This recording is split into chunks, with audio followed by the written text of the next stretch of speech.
Thank you, Donnie. And then Naomi Narvaez will lead us in the pledges, starting with our pledge to the United States flag. I got it. Oh, let's have the words as well.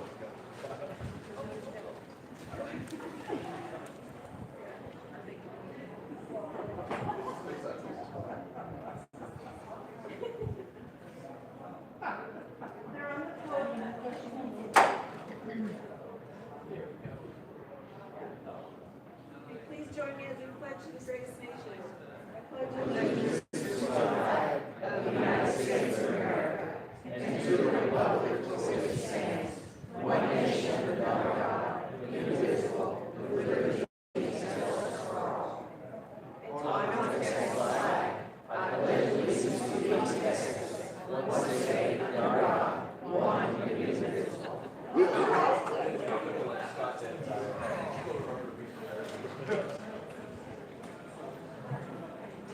All right, and just a couple of items to go over before we get started going through our resolutions. To kind of recap the virtual meeting we had a few weeks ago. At that virtual meeting, we did pass the Tony Gonzalez censure resolution to the floor. So that is already part of the report no matter what. It does not require any more discussion in this committee today. If there are any amendments to that, then those will need to be made on the floor tomorrow. But it will be brought up as the first item of business in the report after Congressman Gonzalez will be given 10 minutes to speak per Rule 44, and then after that we will move into the Resolutions Committee report. For the first resolution we'll be discussing in here, that is the one that is postponed from the previous meeting, which is the Support for Educational Freedom resolution. So before we take that up, a couple of other notes. Virgil and I have been working. Normally after these meetings, he and I go through the resolutions to try and put them in the standard format. Issues, make sure we have citations for every whereas clause that makes a statement of fact. And so just in the interest of time, he and I have been working on that before this meeting to try and get as much of it done as we can. And several other SRAC members were kind of in the room with us when we were working on that. And we got most of the way through the report. But if your resolution looks a tiny bit different than it did when you submitted it, just understand we did not make substantive changes, or if we did, we will propose those as amendments. And it says that when I get to a resolution that has been submitted, a member of the Resolutions Committee needs to make a motion to take it up, and then it needs to be seconded before we start discussing it. So there may be resolutions that are in the packet that we don't take up because no member of the committee is interested in taking them, or they don't receive a second. So with that, This packet, SRC, so the resolutions as they were originally submitted are in the packet. This is just the live document that we used during the meeting. So it is not in our packet. that's not in our packet right now. Basically, this is the draft of the final report. The resolution supporting educational freedom. But is there a motion related to that resolution? Mr. I would like to make a motion that the working draft that was postponed at the last meeting. All right, that has been seconded by Ms. Bentley, and we will. So I think what we can do is we can kind of, there is a separate document that displays the changes, but we have the final document already posted in. So Virgil, if you could switch to it's what we were calling the Rinaldi draft, the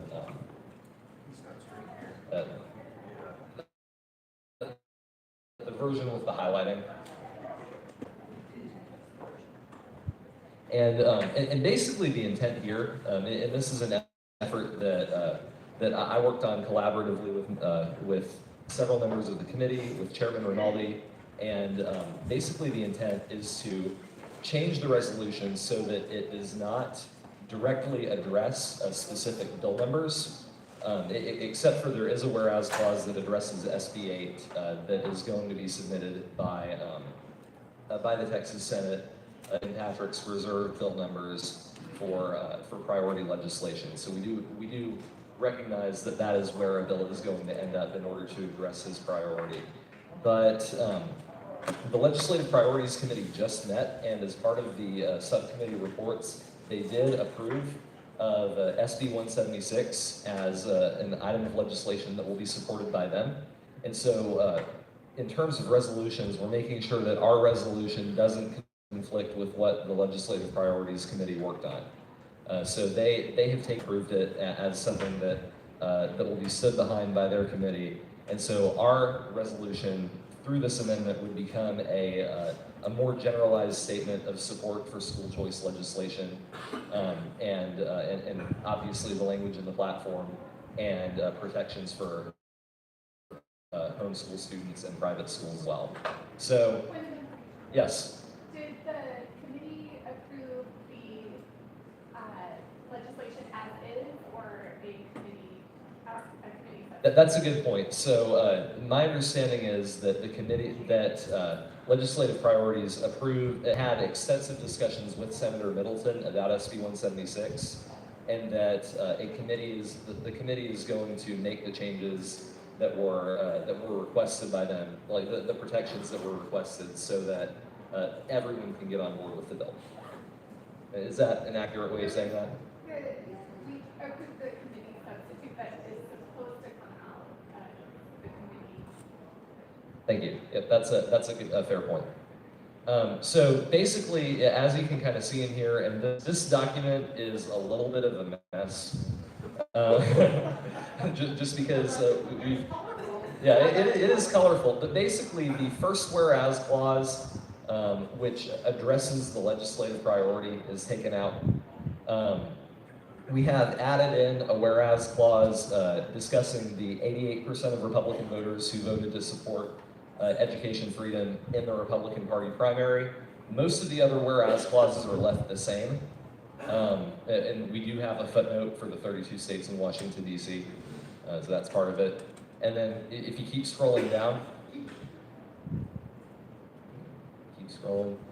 we've added in, because this occurred after the original draft was submitted, that Speaker Phelan nominated a public education committee that is not, and we see this as implying that they're open to school choice. He has nominated a committee that is not hostile, that is not full of members who have announced that they don't support it, and a chairman that's, I think, considered neutral on the issue. So we are confident that the school choice proposals will receive good faith consideration in that committee and in the Texas House of Representatives. Confident and hopeful, and we state that in the resolution. And then in the next resolve clause, the reference to SB 176 is removed. And that makes it clear that we are asking for legislation to pass that provides for universal school choice without carve-outs and contains strong protections from government regulation for private schools and homeschoolers. So, are there any questions on this before we move into discussion on the amended version? Mr. Chairman, I'm not sure I saw the last whereas that we discussed earlier. Virgil, is that in there? Well, what we've got up on the screen right now is the workshop version before today. Once, I guess, is there a motion on the floor to substitute? Yes. After that, then Yeah. we'll see what has been added at the bottom. Okay. Yeah. So, so and really, I just wanted to show this so that everyone could kind of understand the changes before we start going through the substitute version. So I think now that we have a motion on the floor, Virgil, can you show the substitute version? And I think the clause that you are referencing is, whereas, yes, so this final whereas clause is, and that should say states, not state, but it basically states the parents' rights planks from the platform to make sure that they're included in the resolution. Oh, you're right, the planks state. That one. All right, so with that, is there any discussion on this amendment?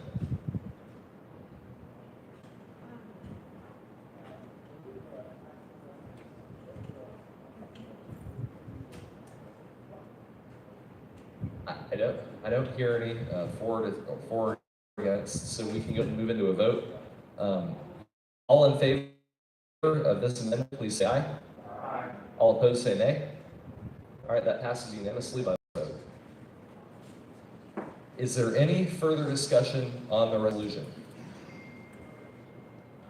Mr. Chairman, I guess Yes. I'm just a little confused as to where, this is the first time I've seen this. Did I miss it? Maybe I did. It's not the first time you've seen it. It is the old resolution. There are just a couple changes that I kind of walked through on the colorful version. So that this is just the colorful version condensed into what the final text is going to look like. So the changes, it's not the first time I've seen the changes, is that right? So, I mean, the changes were just proposed, but the changes are the ones I walked through as we discussed it a second ago. So, basically, it's removal of specific references to SB 176 and other legislation, and then an addition of the parents' rights platform blanks so that they're in the resolution. Yeah, yeah, I'm supporting, because at this point, we've got a bill approved. All we really need is just a statement that says, as a body, we support. I think that's great. Thank you, Mrs. Fight. And yes. Do you want to scroll down to the resolve clauses? No, I just wanted to be able to, it sounds like several of us are just haven't really seen the new version and been able to read it. So,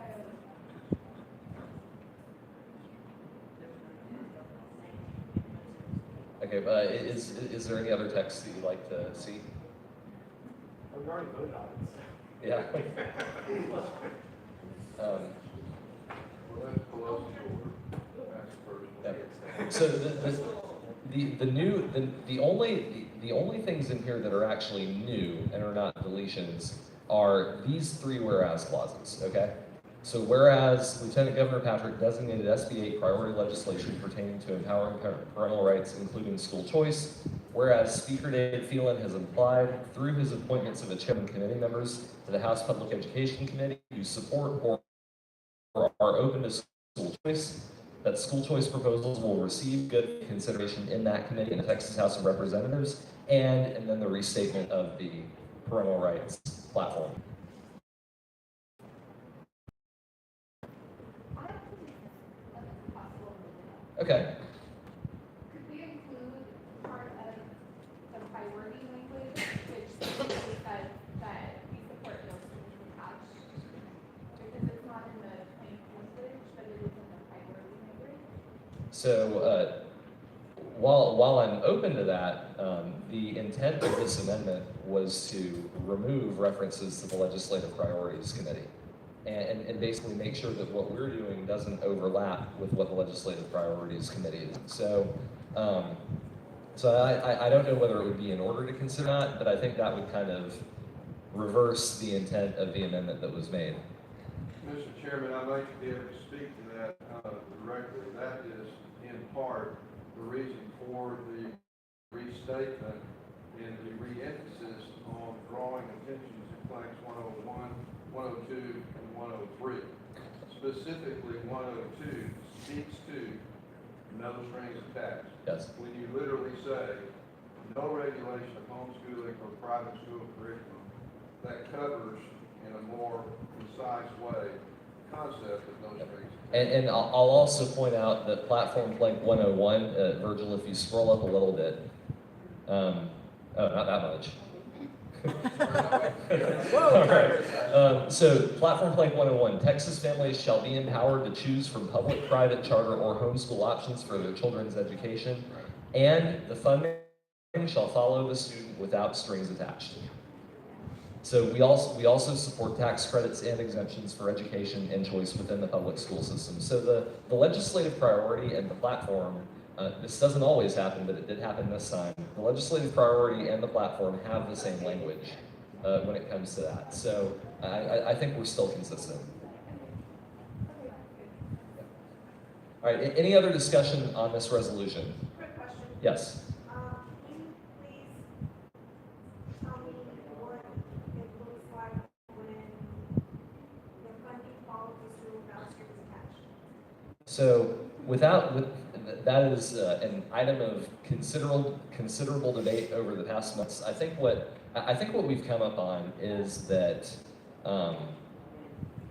everyone has a little bit different idea of what that really means, but I think what we're really trying to prevent is we're trying to prevent new regulations being applied to homeschools or private schools, or changes to their curriculum or efforts to change their curriculum in order to receive funding from the program.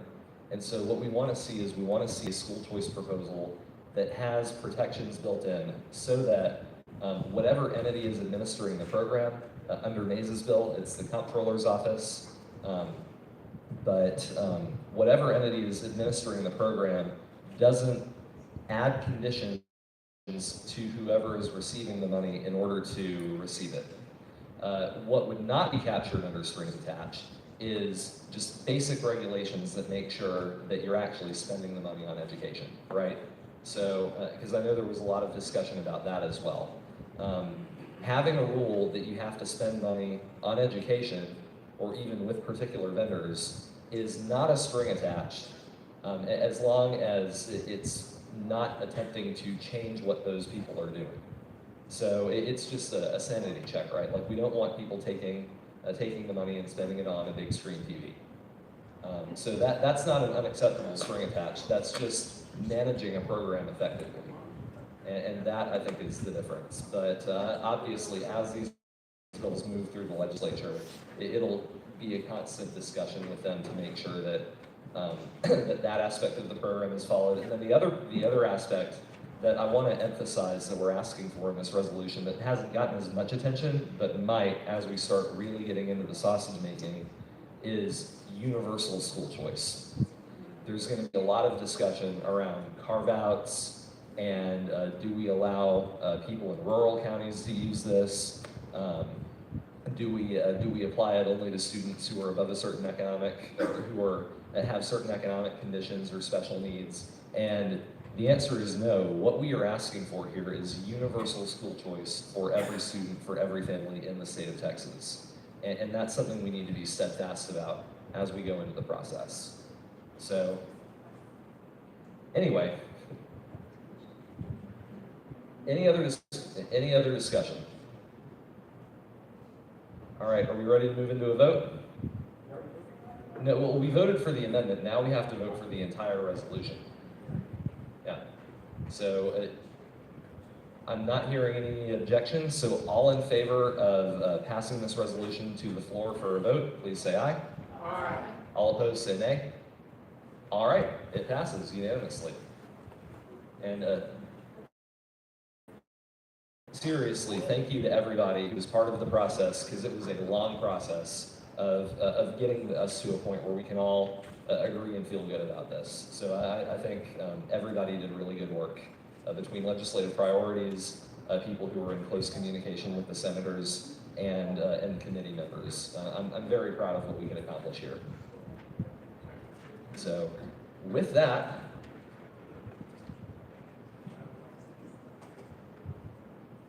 I'm going to move on to the next one. Let's just scroll down for you. All right. Is there a motion on the resolution to oppose ranked choice voting? Mr. Eller. Move to bring that up here. All right, that has been moved by Mr. Eller. Is there a second? Seconded by Rolando Garcia. And could you go ahead and speak to your resolution while we pull it up? Yeah, basically, we've been working with the Election Integrity Network, and there is a lot of ranked choice voting issues that we're seeing across the nation. Especially, most people will remember what's happened just recently with Alaska. And for those who don't know what ranked choice voting is, basically, and it's sometimes called preferential voting, is you're presented a slate of candidates, and you rank your candidates from top to bottom. First choice, second choice, third choice, etc. And then it goes through rounds until somebody receives 50% of the vote. In those rounds, you don't get to vote again. It's based on the bottom person getting dumped off each time. This resolution was actually curated from the Republican National Committee, who actually passed this basically about a month ago. that we want to ban ranked choice voting because it is very bad. Every place it's been done, there's been issue after issue after issue, and that includes both blue and red states. Alaska had a problem, and I will just tell you, in California, Oakland, a very heavily Democratic city, had major problems with them as well. So basically, the resolution said we do not want this, and there is a bill out there now. Yes, a quick note on this. When Virgil and I went through it, there was one amendment that I recommended to a whereas clause that I think is substantial enough that we need to take a vote on it. In this whereas clause, there was originally a longer sentence that said, they do not trust new election procedures, outcomes, and further complications of modern systems that sow additional distrust in elections, and we need to keep voting simple and secure. I struggled to get that all out in one breath. Is there any objection to just replacing that text with, we need to keep voting simple and secure?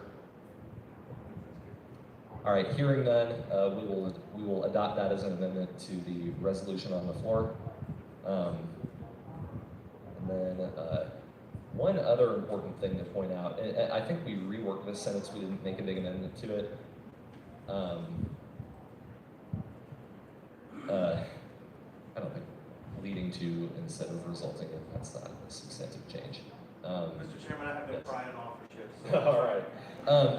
There was one other important point that was made though, is that this ranked choice process makes it impossible to not have a giant election bureaucracy in whatever jurisdiction runs it. Actually, so that is a substantive change, if there's no objection to it. That we identify that this depends on costly and confusing technology implemented by unelected bureaucrats. No objection? All right. Is there any further discussion on this resolution? Hearing none, we'll move into a vote. All in favor, say aye. Aye. All opposed, say nay. All right, that passes unanimously. Take a breather while we go to the next one. A short breather. All right, breather's over. Is there any motion on the Republican Party of Texas resolution on fossil fuels? All right, that has been moved by Rolando Garcia. Is there a second? Seconded by Donnie Weisenbaker. And Rolando, do you want to take a second to speak to this? No. Is anyone reading the here? Becky Green here? Is Becky Green here? Because this came from Brazoria County. Yeah. So yeah, Becky's not in the room. Okay. Yeah, we'll go see if we can find Becky Green if she wants to say a little bit about this. But I think it's very straightforward, and I don't believe we made recommended any changes to this. So except I think even the footnotes were there. Yeah, Becky. Are there any other discussion or motion position? Hearing none, I don't want to go to a vote if Becky's going to walk in another minute or two. Yeah, so is there any objection to postponing this until Becky gets here? All right, that has been adopted. So once she gets here, we'll let her speak to it and then we'll move into a vote. What is the next resolution on the list? All right, scroll up. Okay, so this is the resolution asking school boards to disassociate from TASB. And this was originally submitted by Tom Novus. Is Tom in the room? All right, Tom, do you want to speak? I can. Okay. So the reason why I'm getting is keep seeing TASB coming up. TASB has been an obstacle to getting some of the things that we want fixed in schools through our legislature. The Texas Freedom Caucus has submitted to school boards something direct to eliminate from that, partly based on governance notes from TASB that are against our platform. So All right. Thank you, Tom. And so before we move into the motion on that, Ms. Green, could you speak to your resolution a little bit? Yes, you want me there? Sure, anywhere you want, Is as long there- as you can be heard. Okay. Okay. Which resolution is it? Okay, the fossil fuels resolution. This was a little bit about my background. The resolution was actually written by my husband, who has a PhD in analytical chemistry and has spent his entire career in the petrochemical industry. I also have my child, who is an electrical engineer that works in energy. And so this is a common topic of conversation. I'm a pharmacist, y'all. I don't want to know all the things I know about this issue because I deal with this at family dinners, okay? So my husband has been working on this for a long time. He wrote the original solution with great help from Virgil Cruz, who everybody should appreciate because he's wonderful. Okay, yes, yay for Virgil. Okay, so the question I've gotten is, why are we promoting any kind of law? We shouldn't be for subsidies at all. We shouldn't be for any at all. That's really not what the resolution is about. It's about leveling the playing field. If you're not involved in this industry or don't know somebody that is, you don't realize how slanted these subsidies for wind and solar make everything. And oil and gas is just really struggling. And this resolution is about leveling the playing field. So I explain it like this. Ideally, we would have no subsidies and we would have a complete free market and everybody would compete based on merit and we would just do away with all that. That's the ultimate goal. But we didn't just go win at San Jacinto. We had to first fight at the Alamo and Goliad to get to San Jacinto and win our independence, right? So we've got to level the playing field, and this really calls out the inequity. And in the interest of, and I almost wish I had changed the title of the resolution before I submitted it to equity and inclusion for gas. Do you like that? Yeah. This is a little bit satirical, y'all. We're trying to call it attention to an issue. I don't really think anybody is going to want to do all these things, but we are trying to say, hey, if you're going to do it for these people, then you need to do it for oil and gas and fossil fuels.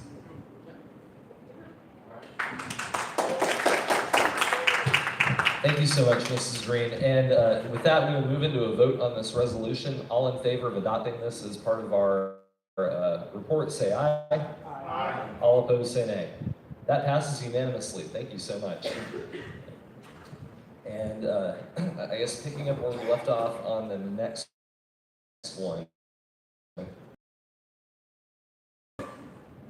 All right, so when Virgil and I went through this one, there were a couple of items that we thought would be substantive changes, and we can sort of show those off. Not yet. So I was about to get to that part. We rearranged a few of these items so that they would be separate whereas clauses, and what we also make clear in the resolution is that TASB, and I deal with TASB a lot because I am a school board member. TASB pushes districts to adopt these, and they use their legal guidance to do that. So it's not just that TASB is trying to let men into women's sports, men into women's locker rooms, and vice versa. They are actually trying to whipsaw districts into adopting those policies, even if they don't really want to, by giving them legal guidance that is very debatable in order to push them into doing it. So TASB is almost giving guidance saying, you have no choice to these districts, and then they're adopting it whether their citizens want it or not. And so, these were some changes that we made to the original draft. It sounds like the author has no objection to them. Just kind of clarifying a few of those points. And so, is there a motion to take this up as amended? Don McDonald has moved to adopt the anti-TASB resolution. Is there a second? All right, Dan Tully, thank you for seconding. And is there any further discussion on this? Just to clear things up, call taxpayers with a capital T, 2 words, taxpayers, 1 word, capital T, taxpayers with no capital letters, so it should be made consistent. And that's in a bunch of different. I think we fixed every instance of that. We fixed it, Jim. That was one of the, so the style guide is gonna be taxpayers is all one word lowercase. I didn't do that, so they the style guide, kind of like a newspaper would have. Mr. Chairman, Yes, I do have just one practical question. I was really enjoying what Tom was saying about what all this does and so forth. We didn't get quite to that place. What do you see the end effect of what this actually does? so the end effect is we are supporting a few bills, and we added in descriptions of those bills. One of them is by Richard Hayes, which prohibits associations. So one thing TASB has is in its actual mission statement and governing principles, it has support for diversity, equity, inclusion, and against institutional racism, like as part of its governing documents. And so what Richard Hayes' bill would do is it would prohibit any organization that adopts critical race theory principles as part of their mission statement or organizing principles from offering training or contracts for insurance to school districts. So that basically forbids TASB from being a contractor for school districts for the things it does, unless they change their governing documents. I mean, we're putting some strings on them. And then if you look at the other two, Mays Middleton has one, that is the anti-taxpayer funded lobbying bill, SB 175. And then one by Angela Paxson, which prohibits the payment of dues to organizations that lobby on behalf of school boards. So as long as TASB is a lobbying organization, as long as TASB has support for prohibited concepts in its governing documents, then we are saying that schools should not pay dues to them and supporting efforts to prevent them from doing so. Is it limited to TASB or any organization that does these bad acts? It would be any organization that does those things, not just TASB. Yes. Do we know if these are the only 3 bills that have been filed to address TASB? I'm sure they are not the only 3 bills that have been filed, but the resolution does identify those 3 as being worthy of support. You know, Tom, are there other bills that's related to the TASB? I don't know, you can look, see the spreadsheet of other school, top of the school boards. I guess the reason why I ask is that if there are other good bills that are written to address this as well by other Republicans, and then we don't approve them. Does it kind of imply that we're not supporting those? Yes. I don't think so, and we're going to see this in a few other resolutions. I think just because we pass a resolution supporting a particular bill doesn't mean we necessarily oppose any other bill having to do with the same topic. It's just that the author has looked at that one and determined that it's something that's worthy of support. So, I think they're very sensitive though, and if they see a resolution like this and then their bill is not changing it, then we would, hear from them. yes. Are these bills approved by the legislative priorities committee? They're not, it's not a legislative priority. So taxpayer-funded lobbying is a legislative priority, correct? It was, that's right, it was last time. To So, get to that, Mr. Chairman, therefore, has anybody in the committee read all those bills? I have. Yeah, I read all of them when we were looking at these descriptions. So those are accurate descriptions of what they do. They're all very short bills. But Scroll down to the description. What if we, would it lessen it if we removed any reference to any legislation, simply say, we support legislation which prohibits associations from adopting? Yes. okay. Okay, so would you want to make an amendment that says supports legislation which, and then lists those things? Okay.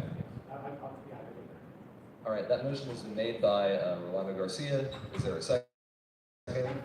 Seconded by Kristen Bentley. It doesn't, I mean, this puts emphasis on those bills, that would potentially help those bills. If you eliminate the bill specific, then we have lessened the impact of this proposal. This is why we have a committee. I can see the arguments for both sides, and I think we're going to have to vote. So while Virgil works on workshop, because I think we all know what the effect of the amendment is. I think Virgil is still working on getting the exact. Okay, what if we step back? We leave the thing there, but we also include some language about, as well as other legislation that accomplishes similar goals. Yes. Something like that. What do you, Right, yeah. yes. How about saying what you said there, but say, example, bill so-and-so, so-and-so, I mean, that way you mention the bills, but you're not saying that this only. Yeah. Kristen, do you like that? Like it calls it out as an example, but it doesn't necessarily imply that others don't. Yeah, I think that could be, I think that is agreeable. Okay.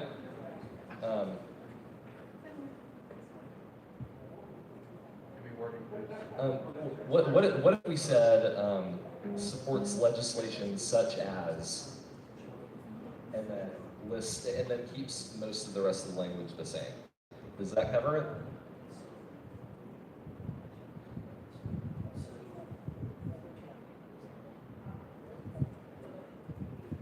And then maybe. Legislation that includes I want to say the intent of the following bills. Legislation that encompasses the intent of the following bills, something to that nature. Yes. Help me out with wording of that. Okay. Legislation that Accomplishes the intent of the following bills. Accomplishes, I think, accomplished.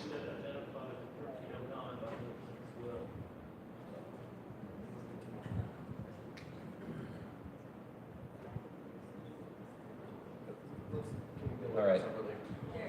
Okay, so Rolando, is this Yeah, this will be fine.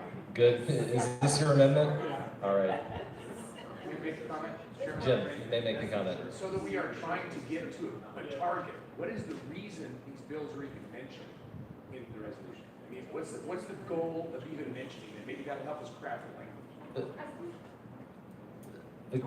And Tom, do you want to speak to that? Well, I think the goal is to bring emphasis and to support the bills. Okay. But I do think it's stronger when we promote and support ideas versus specific bills in the resolution. Because then we can always say that, Hayes bill meets this definition. I just think it's a good package that in a resolution that we promote what we want in a bill and not necessarily certain authors of bills, just as we did in the school system, we took out the specific author. And so I actually prefer to, I think, leave it out and be consistent. And that's my point, Kristen makes my point, and to Tom makes the point. Those are opposite things, not opposite, different things the bill is trying to accomplish by listing these three bills. They're different. Are we saying the bill is trying to get these particular bills passed, or are we saying we believe in is the intent of these bills, what these bills are trying to accomplish? My feeling is why do we even need it? Well, the other thing that could happen too is that they could change over time. And something could happen in committee and Exactly. we don't all want to support it. Right, Melissa. Didn't even think about that. It's unintended consequence of it. Right. All right, so let's look at the language that we have up here right now first, and then we'll get to what we do with the specific bill numbers right after that. Scroll back up. Okay, so supports legislation that accomplishes the intent of the following bills. Is that what we want to do, or do we want to not do that and instead but basically just make a statement of what we want to accomplish with legislation? I would think that we need a statement of what we want to accomplish and leave out the specific bills and officers. Yeah. Okay, so why don't we go ahead and take a vote on this, and then we can go back to, because we do need to dispense with this First Amendment, not the First Amendment, this first attempt at amending. And then, yes. I really like, I think Tom had a really good point about this, and I like this approach. We're not saying we don't support other legislation related to this, but it does help to call out those who did file these bills. You know, we need to give them encouragement. And again, it's not to say that others also aren't doing good things on this issue. But I think it's a good thing that we call out specific bills and promote its members, and when we call them out publicly for doing the right thing.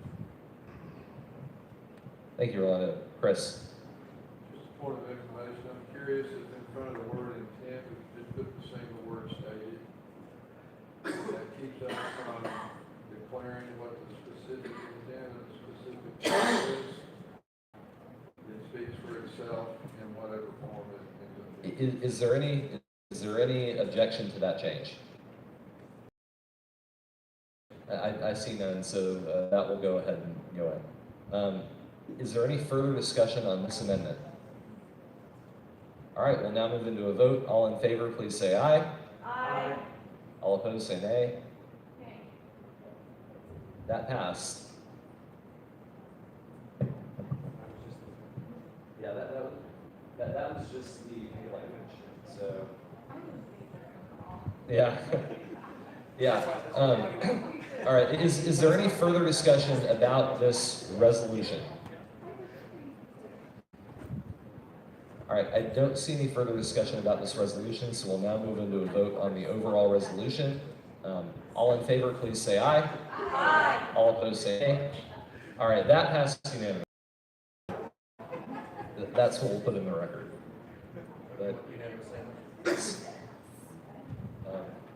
But I do appreciate the discussion, because I think we always need to think about what we're trying to accomplish with these resolutions. The audience is going to take away from them. So I appreciate all of the thoughts. And by the way, our footnote here is the 13-page memo from TASB trying to get districts to do all kinds of crazy stuff. So, all right, here's another one that we had some recommendations to change. This is the resolution to terminate membership in the Electronic Registration Information Center, ERIC. So basically a lot of the change whereas clauses are kind of rearrangements of the content that's in there, just to make sure it's sort of clear what we're saying. There were some open parentheticals and stuff too that we fixed, but the big one is we consolidated this to just say personally identifiable information. So ERIC is for those of you who don't know what ERIC is a consortium of states that basically run a cross-checking program. So I think the intent is that if you register to vote in Illinois, or something, then Texas is sent a notification that you registered to vote over there so that they can remove you from their list here. And that's the way it's intended to work. But there are a lot of problems with this system that are kind of coming to light. I know Tony Endeshiel has been looking at this, and the RNC has as well. And has sent out some information on it. So Eric pulls in a ton of information, DMVs, basically when you get your driver's license updated. And then they have a lot of content in their membership agreements with the individual states about what kind of information they want, and actually removing all of this information about. So, and this was where we were kind of able to, this is about as far as we got before we all had other meetings to go to. So, is there any motion to take up the anti-ERIC resolution? All right, that has been moved by Andy Yeller and seconded by Chris Bird. And is there any further discussion about the resolution to terminate membership in ERIC? Where did this resolution come from? Do you want me to have Debbie? Sure, yeah, it was submitted by Debbie Duke. If she's available, is she in the room? Right there. There you are. All right, could you, did I describe this accurately? It is promoted as a cross-check. It performs way outside. Go up to the mic. I'm a mama of three. You think my voice would carry it? It's a big room and the acoustics aren't great. Okay. Now, all right, so ERIC is the Electronic Registration Information Center, and we have it in our codes to cross-check, and we have a law on the books that requires us to cross-check for those duplicate voters, deceased.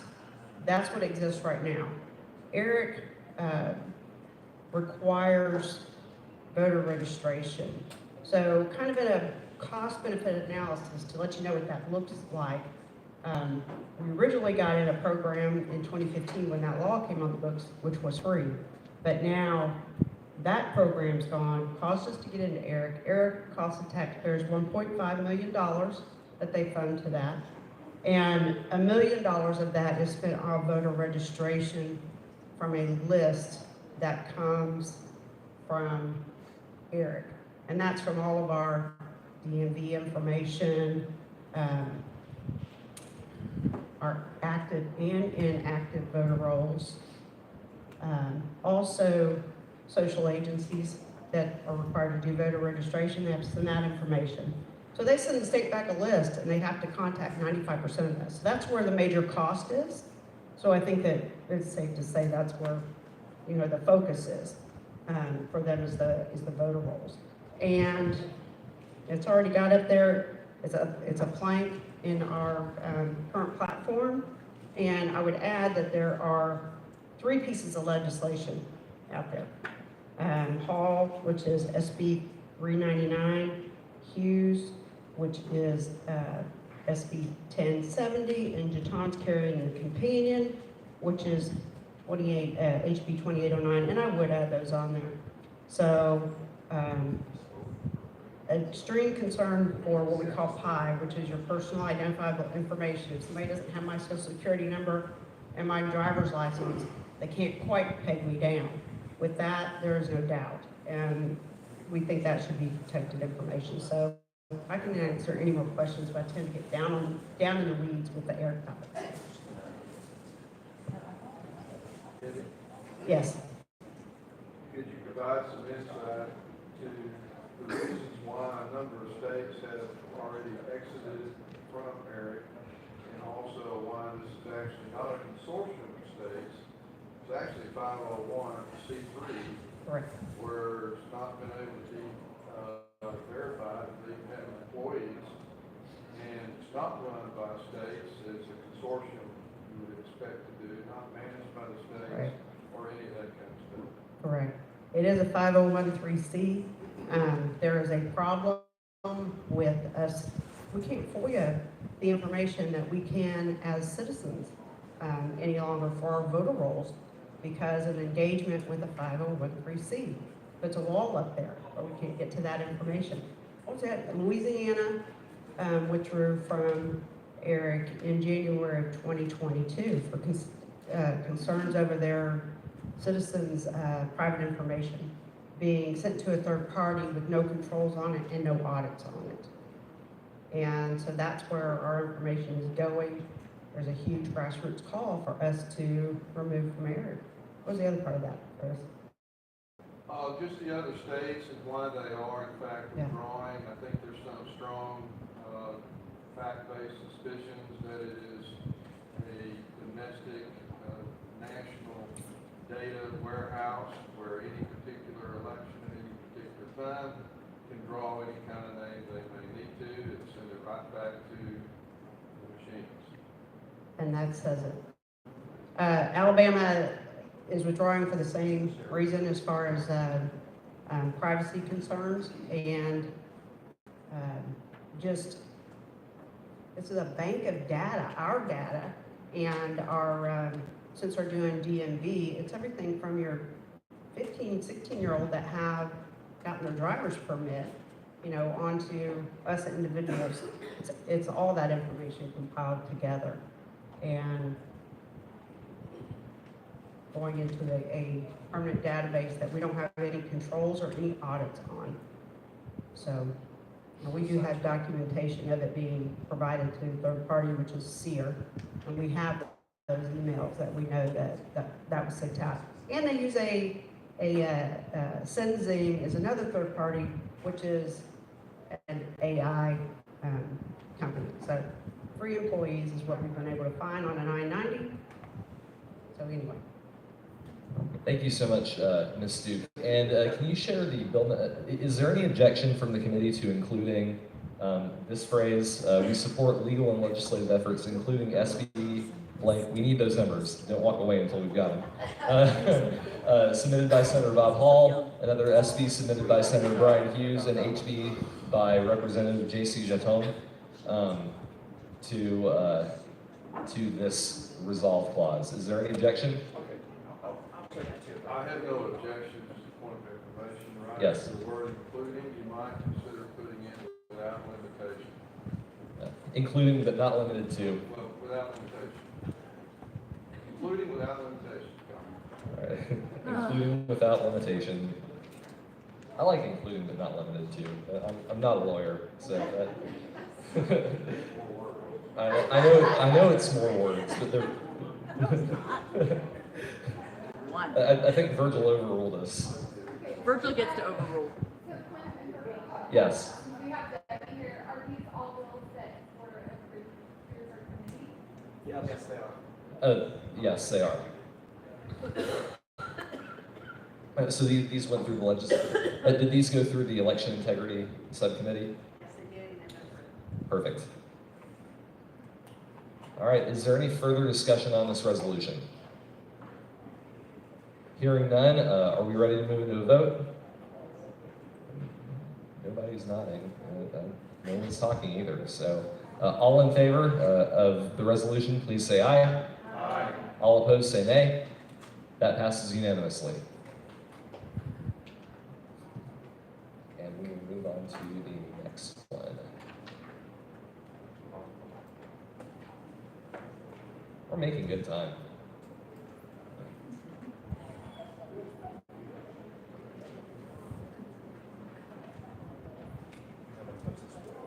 All right, well, do we have any others that were, let me pull up the folder to see if there's, before we get to that one. Oh wait, no, this was submitted in time. Okay, this is Kristen, Ms. Bentley. Can you speak to this resolution? I'm not very long today. Thank you. So this resolution is really in response to the speaker and the speaker pro tem and legislation that we're seeing filed to expand gambling in our state through resort casinos. And in our platform, it explicitly says that we are against expanding gambling, and the reasons why I think they're listed in this resolution. And that's because whatever argument that they use that, benefit us, the social costs of expanding predatory gambling in our state are enormous. I've seen it in my own life with family members. I lived in California for many years and saw what kind of resort casinos they're talking about, which attract families and promote this to generations. And I believe as a party we're firmly against it, and because we see so many bills and leadership supporting this, I think it is appropriate that we make a strong statement against this legislation. Thank you. And is there any further, so is there a motion to take up this resolution? All right, that is moved by Gwen Withrow, seconded by Andy Eller. And it seems like lots of people are second. Is there any further discussion on this resolution? Okay. There's not enough. All right. So if you go to, I think it's the second whereas. I thought it might be good to include after retail quote. With a third line Yes. to attract families. Something about,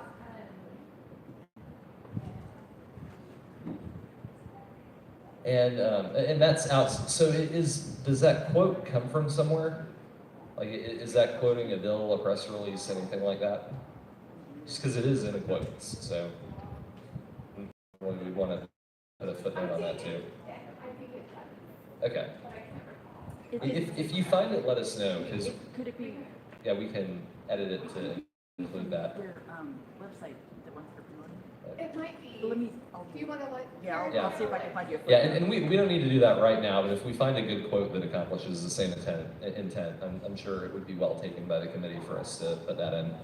And I don't know if it's better to just leave it, but I did think, I mean, they really do create these destination resorts that appeal to children and families. With, Yes. with lazy river and, roller coaster. Yeah, it is. Is that where it's from? Yes, it's, if you want it's on Texas Destination Resort Alliance. It's right on their front page. Okay. Virgil, can you just make a note that this is, the source of quote is the Texas Destination Resort Alliance? Yes. TXDRE.com. Is that it? Yes, it is. That's the website. Texas Destination Resort Alliance. That was a wild guess. What a country. All right. Is there any further discussion on this resolution? I just wanted to add, a great resolution, I agree with all of it. Aside from, in addition to all the recall that cited casinos down with that, the political corruption will bring Texas. It's just unbelievable. I mean, if you think Austin is a corrupt cesspool now, just wait until the Las Vegas casino mafia calls the shots. And I guarantee you, if we allow casinos to establish a foothold here, to control, they're going to control the politicians' purse strings, I guarantee you Texas will turn blue. That is the one thing that will turn Texas blue in 5 to 6 years. Because we're going to see such a, just the lobbying effort, we're seeing millions upon millions. Once they are established here, the money will overwhelm everything else. So, yes, totally agree with all this. Thank you, Mr. Garcia. And is there any further discussion on this resolution? Quick question. I don't see the fabulous hotel portion of that. There's a different place for that. Can you open the website? No, this. I don't know how to do it there. Anyway, we'll fix the quote before the I've got official report goes out. The second. I don't think we need to do it now. I'm seeing no other discussion on this resolution, so we can now move into a vote.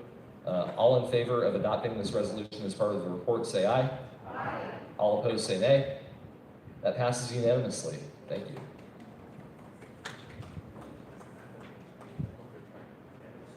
They've all been unanimous.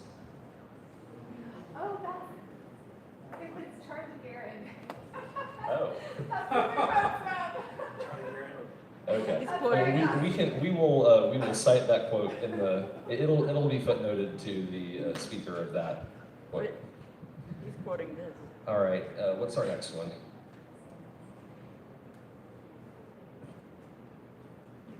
He's putting that.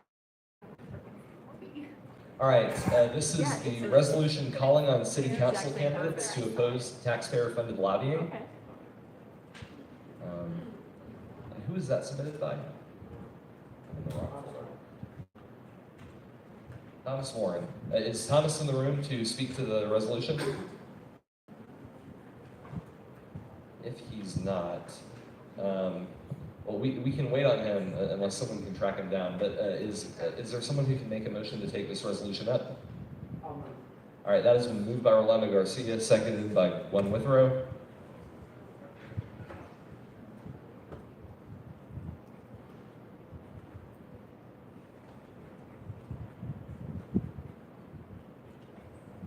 And is there any discussion on this resolution? Is this to keep, like, say, city councilmen, commissioners from coming out and No. lobbying? This is basically what was already in our platform, what was a ledge priority last time, which is, groups like Texas Municipal League or Texas Association of Counties or CASB from using public taxpayer money, which funds them, from lobbying. We're already against taxpayer-funded lobbying. This resolution simply says, we simply ask for city council candidates. Right, and so the resolve clause is split across 2 pages here. Go ahead. Yeah, we've got something else, Texas. If the Texas Association, counties pay you, they also get, a lot of them get their insurance for their employees at a much reduced rate. I know my county, my wife was commissioner for 20 years. It took them several years before they finally got the loss ratio down to apply for and get that. And saved our county a lot of money. Now, we want to make sure that while if we stop them from lobbying for the county, we don't stop the county from being able to. TAC, CASB does it too, Texas Municipal League. There are services they provide and insurance they provide and risk pools and things like that they provide in addition to their lobbying efforts. And so what we're asking for is, in this resolution, what we would be asking for is that the State Republican Executive Committee calls on all candidates running for municipal offices in the May 6th election who identify themselves as Republicans to take a strong public stance in support of banning taxpayer-funded lobbying and pledge to vote against using tax dollars to fund lobbying fees and services in their own cities if they are elected. So it's asking them to vote against using taxpayer funds for lobbying. Chuck Burnett. Would this preclude a city councilman from being reimbursed mileage and so on if he wanted to go to Austin to speak to the Texas legislature? I would think that it would. Well, I don't know the answer to that actually. How it works under the legislation. I would, because I mean, like if I as a school board member went to Austin to go testify on anything, I would not ask my school district to reimburse me. Like I'd kind of be on my own time. This resolution is not a bill to ban taxpayer-funded lobbying. RPT already opposes taxpayer-funded lobbying, so we're not debating, or this is not the place to debate the merits of banning taxpayer-funded lobbying because we already oppose it. This resolution is simply calling on city council candidates to align with the platform and oppose taxpayer-funded lobbying. Yes. And it's also supposed to be something that is asked about during Like, if we're endorsing local candidates, then they need to be on board with it also. And I'm sure that's part of the intent here as well. So, in the same vein, what we were just talking, I have a very good conservative Republican city councilman in Corpus Christi. And sometimes there's some bills up there that are not good for the taxpayers. And he's a good man. He wants to go up there, and he has gone up there in some time. I don't think it's unfair for him to be reimbursed to make a trip up there when he's doing the good for the taxpayers of Corpus Christi, or maybe for the state of Texas. One thing that may come to mind is, all of us in this room probably remember at one time, there were red camera laws. And they were not funded by taxpayers. They were funded by a scheme of people that went up there and lobbied our legislators to put this in place. So if we've got good city council members that want to go up there and fight that kind of stuff, and they want to be reimbursed just for some mileage or something for, they don't get paid very much. I think this is not really Anyway, the that's my forum. point. Yeah, and I think we're not going to decide here what the details should be about any sort of ban on taxpayer-funded lobbying. We just want to make sure that city council candidates that we're going to support are on board with the overall cause of banning taxpayer-funded lobbying and limiting it and not participating in it. The only problem is with that line of thought there is, I know in my district, there's a lot of people that would look at that and say that, well, it says it's charged against taxpayer-funded lobbying. That means that the county commissioners or city councilmen go down there, they're lobbying for something that shouldn't be paid. They may not understand all the niceties of it. Yes. And so I'm afraid, to me, it's sickly. I mean, I'm not gonna be in favor for it because I feel like it's sending the wrong signal. It can be misinterpreted. Jim. Why is this limited to only candidates who identify themselves as Republicans? Because I think any candidate who doesn't identify themselves as a Republican is not going to be seeking support from the Republican Party. I know. I think we should make all of them come out and say what they're in favor of. I think, and again, this is all, and not just this committee, but we will be taking up tomorrow rules how we endorse local candidates in the May elections. It totally makes sense to simply ask for city council candidates running like Republicans to say they support banning taxpayer-funded lobbying. That we're not writing a taxpayer-funded lobbying agreement. Mr. Chairman? Go ahead. Well, I'm wondering if, would it be better to amend some language to include the plaintiff, but to quote the plaintiff?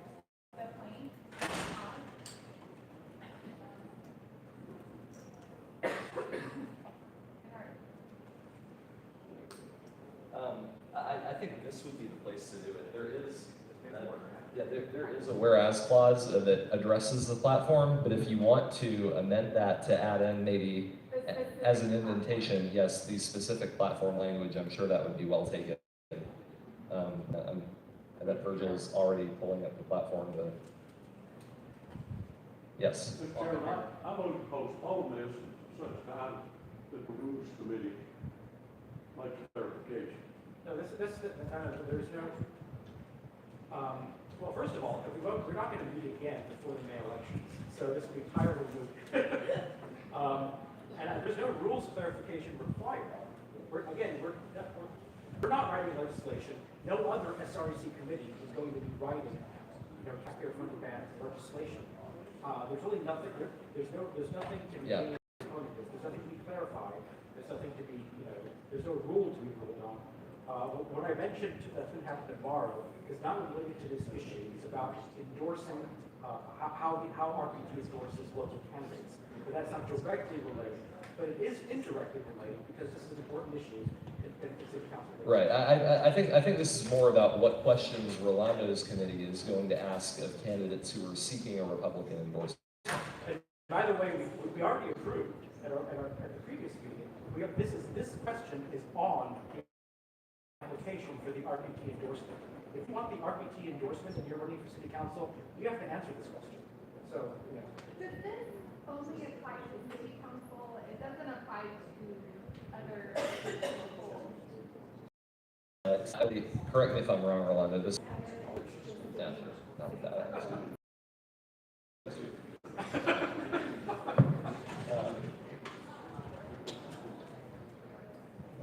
All right, in the interest of time, is there any objection to putting a reference to the platform point under this whereas clause?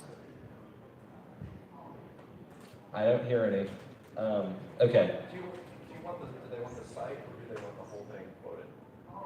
I would quote the whole the platform blank.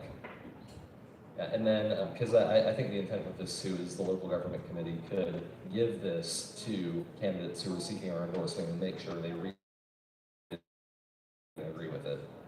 A motion to postpone out of order because if we postpone this resolution to the next meeting, then the next meeting is in June and these elections are in May. So you can't make a motion to postpone past the point where it would be effective. We need to make some kind of decision on this today.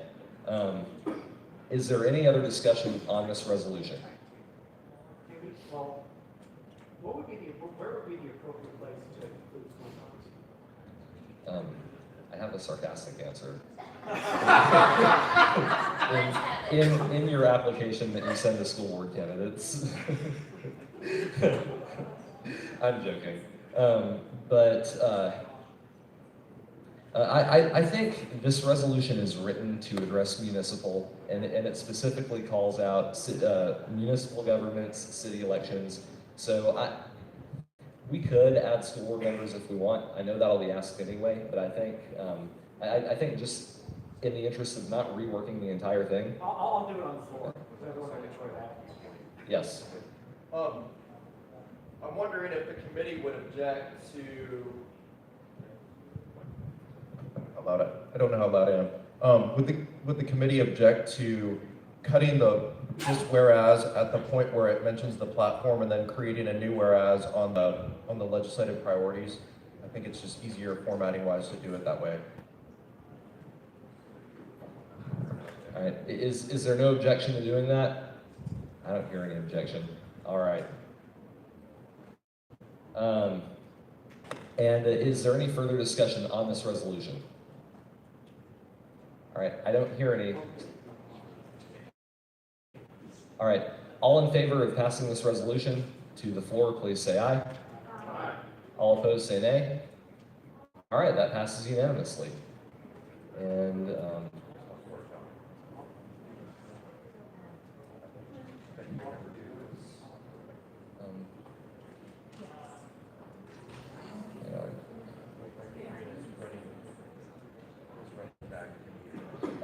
let's bring her in. There is one other.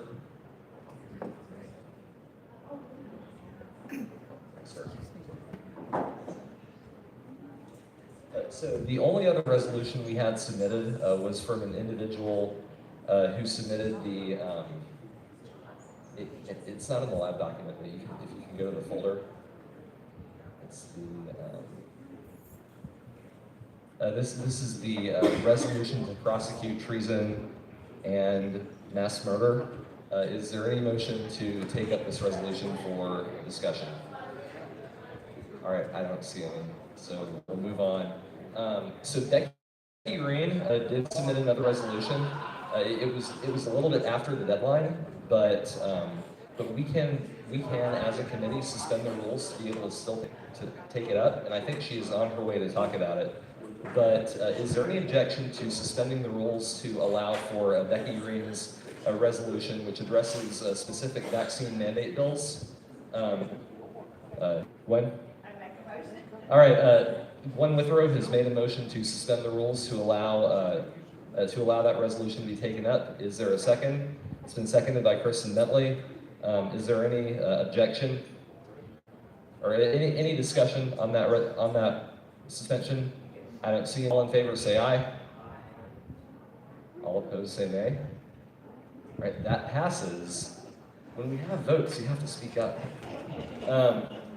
All right, and can you pull up the text of the resolution? Becky, you're up. Yeah. Becky, while you speak to it, we will be doing the computing to get the resolution on the screen. Okay. So. Thank you. It's me again. I don't like resolutions, but for somebody that doesn't like them, I certainly write a lot of them.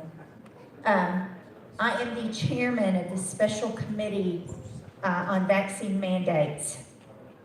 And we met yesterday and voted to support some new bills that have been filed on this issue. Then we thought, how do we go about getting this before the body? What's the best way to do it?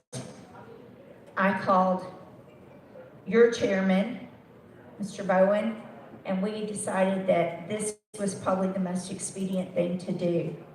So the resolution is to endorse specific bills in the area of banning vaccine mandates. There are many bills that are good bills that we support, but these, after talking to all our activists and spending a few days at the Capitol talking to representatives, these are the bills that seem to have the best shot of passing and accomplishing what we're trying to do, which is ban vaccine mandates, specifically COVID-19 vaccines. So that's what this is about. So it would be about the asking the whole body of the SRAC to get behind these bills. Does anybody have any questions about, can I do that, Mr. Chairman? Or is that your job? Okay. Questions, please? Okay. Go ahead. So there's a bill that Jackie Schlegel's been working on, Mhm. with, boroughs, Dustin Boroughs. Mhm. I noticed that one's not on there.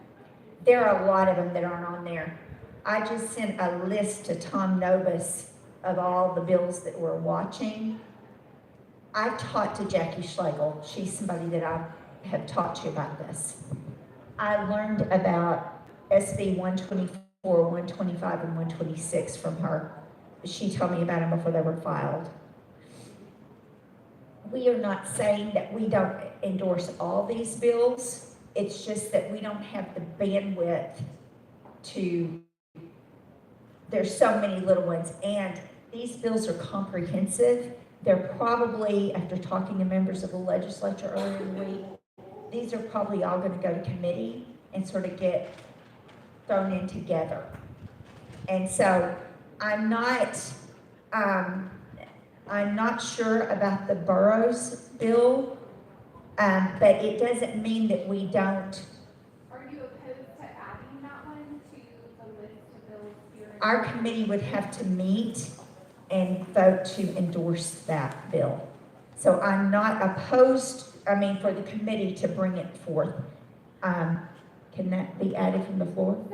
Yes, so a motion can, an amendment can be made from the floor in here or from the floor to add a bill that we think merits being added to it. It doesn't have to be voted on in your subcommittee.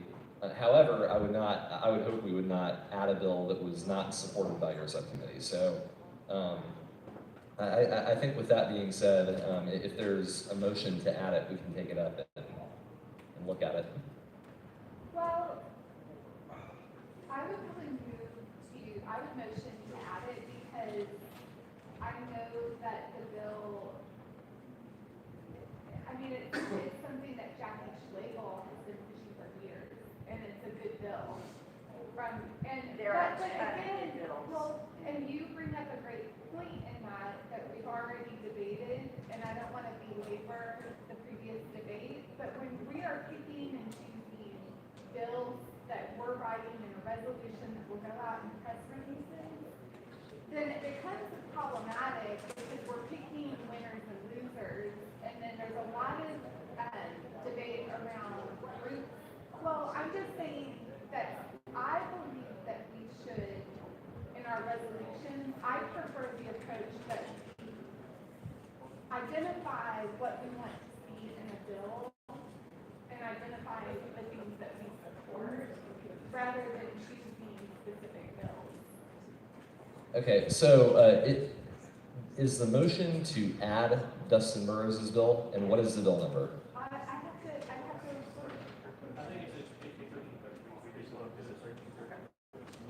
it's So HB 13, add that as a fourth one after Steve Toth.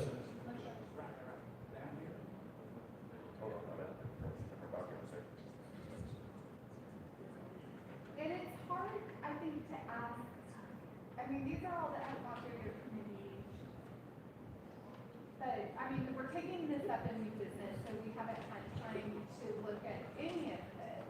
And then I'm a medical reason after this, that part, that's what got me involved in politics. And there's a lot of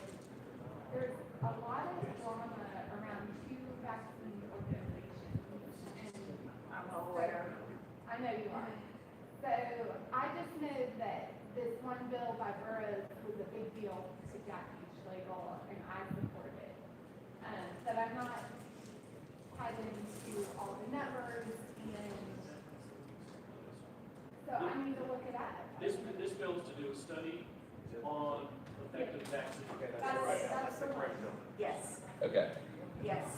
And the reason, let me just, You want to speak to that?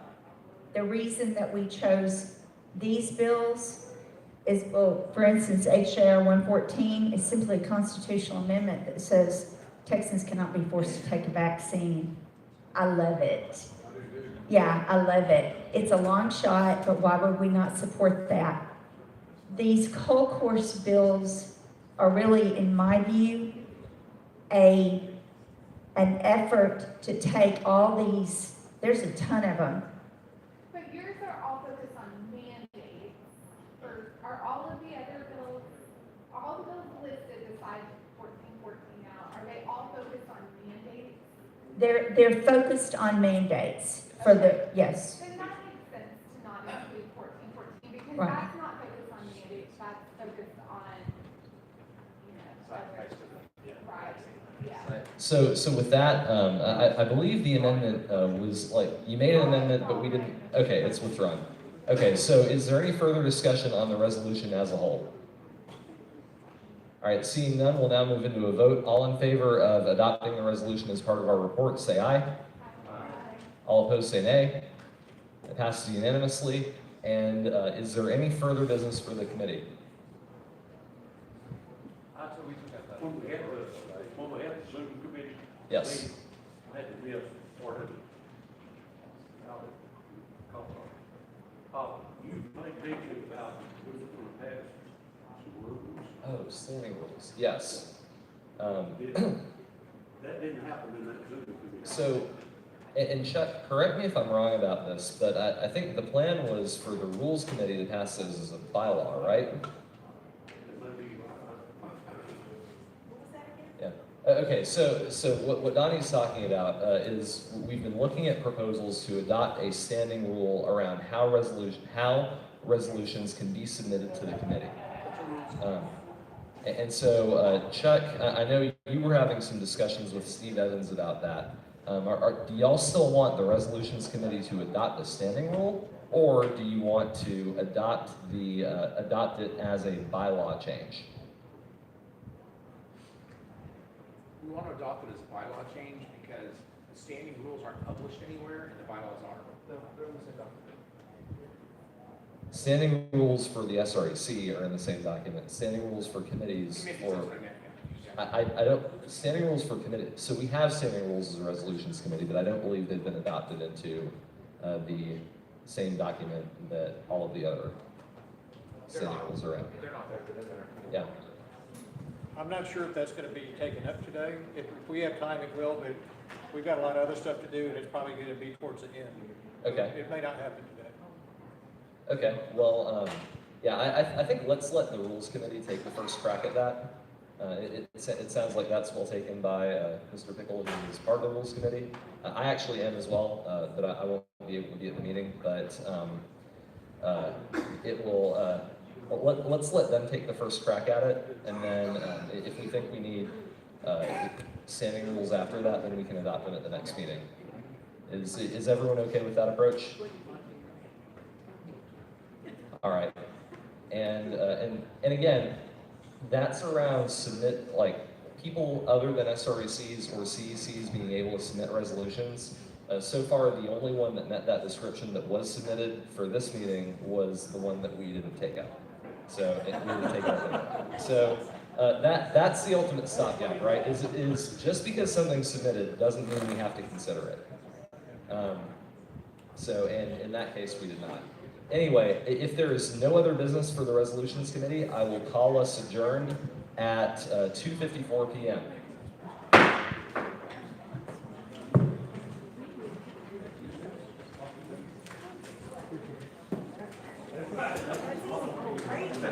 Thanks. Yeah, thanks for and yeah, I think the rules committee. I want to see what they come up with first. If they think of anything that's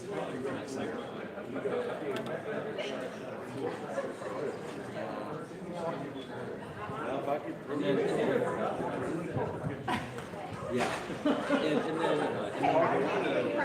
Rolando had. It's going to be. If I have a little crap game, I have it. Just have the title of it. Anything that's responsible places. We'll get the in advance to get the Virgil.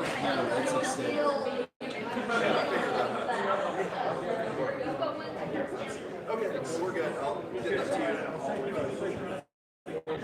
Yes. No, I'm coming back tonight. Yeah, I'm gonna go down there, get dinner, and come back.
I will find exactly where it went and how it was here in a bit.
Eric.